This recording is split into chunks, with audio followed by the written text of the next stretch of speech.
Baru sehari landai tak ada penambahan kasus. Pada hari kasih sayang 14 Februari 2021, kasus COVID-19 di Kabupaten Karangasem kembali melonjak.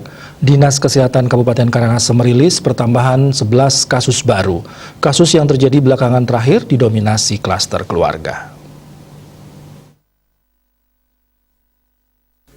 Kepala Dinas Kesehatan Kabupaten Karangasem, Gusti Bagus Putra Pertama, secara rinci mengatakan, penambahan kasus baru ada di Kecamatan Abang sebanyak 4 kasus, tepatnya di Desa Tiste 2 kasus, serta masing-masing 1 kasus di Desa Kesimpar dan Purwokerti. Selanjutnya penambahan ada di Kecamatan Karangasem sebanyak 3 kasus, dan masing-masing 2 kasus di Kecamatan Selat dan Sidemen.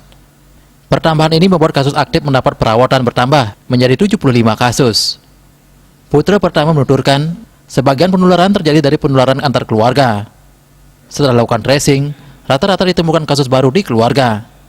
Sementara itu, Sekretaris Daerah Kabupaten Karangasem, Ketut Sedane Merte menuturkan, atas kondisi ini pihaknya belum berani mengambil langkah jauh, khususnya untuk memulai belajar tatap muka. Walau beberapa daerah sudah mulai simulasi, pihaknya masih belum berani sebab risikonya cukup besar. Pihaknya berharap seluruh pihak agar tidak bosan untuk tetap patuh pada protokol kesehatan. Yun Denpos melaporkan.